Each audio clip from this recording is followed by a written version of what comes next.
Hello, and welcome to Zap the Gender Pay Gap, the podcast series where we expose the elephant in the room. The elephant's name, the gender pay gap. I am coming to you from Memphis, Tennessee, located on the banks of the mighty Mississippi River. Nestled in the southwest corner of the state, Memphis is home to the blues, barbecue, and so much more. I am your host, Gwendolyn Tucker. Thank you so very much for joining me for this episode of Zap the Gender Pay Gap. I am your host, Gwendolyn Tucker.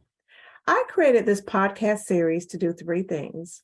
One, to expose the elephant in the room, to make it visible by uncovering it and revealing its true nature.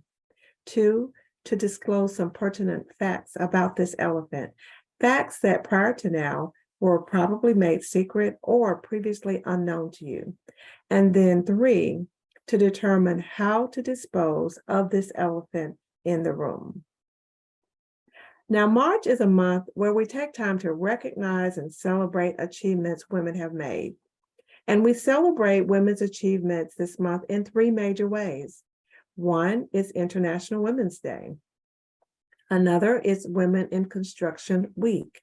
And then Women's History Month.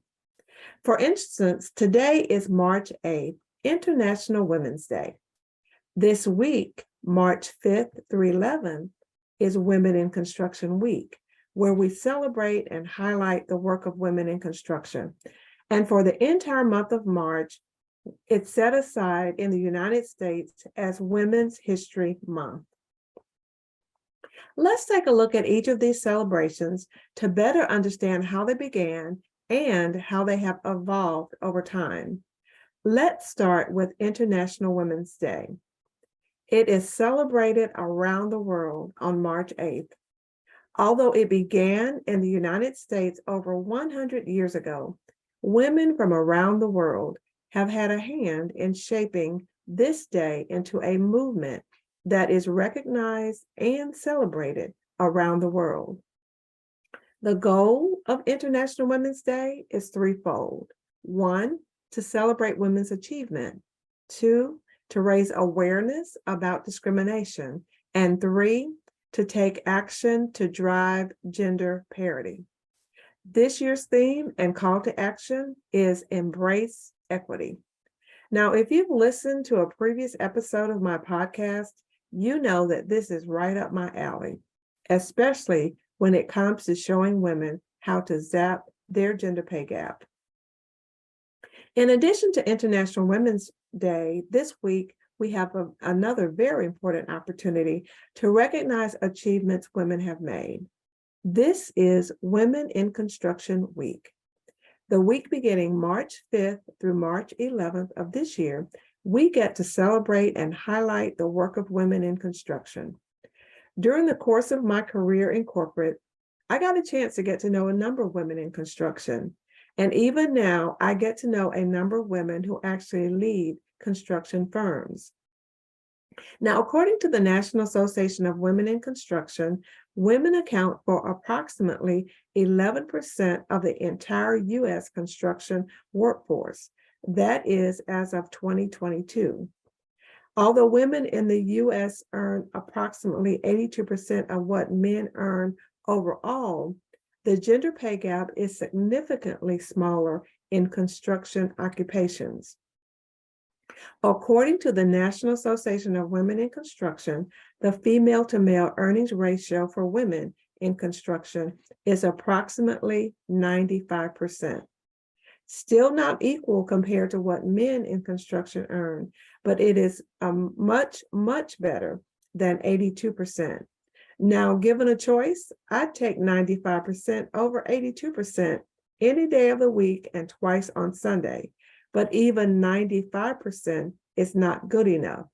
That still leaves a gap of 5%. Now, I would be open to a 5% raise. What about you? Do you think you would be too? Now, I've talked about International Women's Day and Women in Construction Week. Let's talk about Women's History Month. Women's History Month had its origins as a national celebration in 1981 as Women's History Week, when Congress passed a law which authorized and requested the president to proclaim the week beginning March 7th of 1982 as Women's History Week.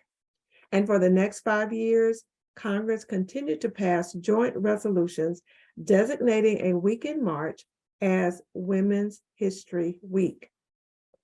But starting in 1987, Congress designated the month of March as Women's History Month. After being petitioned by the National Women's History Project, this month was designated as Women's History Month. And for the next 6 years, Congress passed additional resolutions requesting and authorizing the president to proclaim March of each year as Women's History Month. And since 1995, presidents have issued a series of annual proclamations designating the month of March as Women's History Month. Thankfully, there was a realization that there's entirely too much women's history to squeeze into 7 days. So the entire month of March is dedicated to reflect on the often overlooked contributions women have made to the history of the United States. Now, I'm very happy we get to celebrate achievements women have made. And I definitely do not want to take away at all from specific achievements and contributions women have made. I sincerely celebrate them. But women have also been making history on another front. There's an elephant in the room that very few people are talking about or working to eradicate. The elephant's name, the gender pay gap. Now, Congress passed the Equal Pay Act almost 60 years ago in June of 1963. At that time, Congress found there was an existence of a wage differential based on sex, which depressed wages and living standards.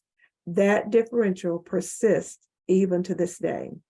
Women in the workplace are generally paid less than men.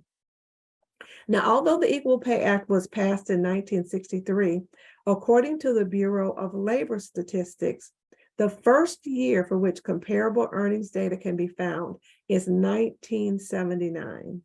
That means it took 16 years to start tracking this data. Now, can you guess what the female to male earnings ratio was in 1979? On average, women earned 62% compared to what men earned, 62%, which means the gap was 38%. Yes, you heard that correctly. The gap was 38%. Now, since 2004, the female to male earnings ratio has remained in the 80 to 83% range, and today it hovers around 82%.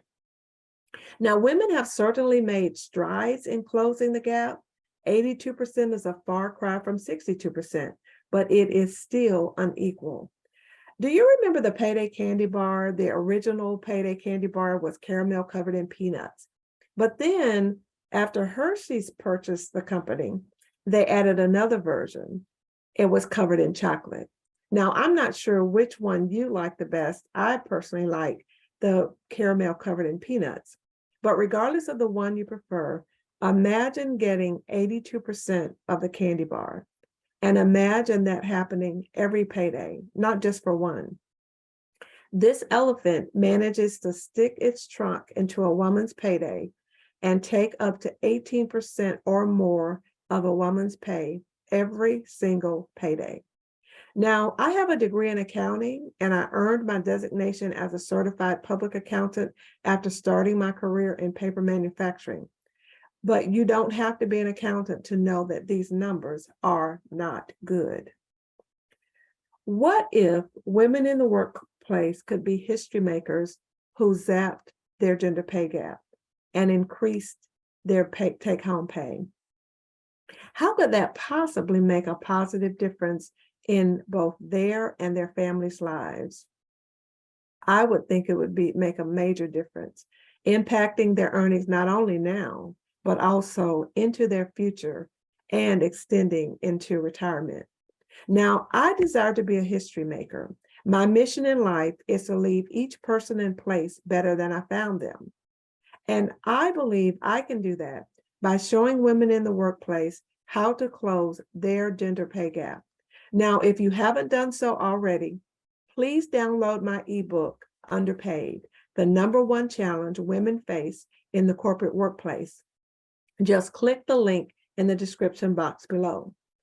In my ebook, I share with you how to find if you are caught in the gap, but also steps you can take to get out. Now, I thank you so very much for joining me for today's episode and look forward to you joining me next Wednesday at noon Central Standard Time for the next episode of Zap the Gender Pay Gap. March is Women's History Month, and for the entire month of March, we will discuss how women can make history by closing their gender pay gap and showing other women how to do the same.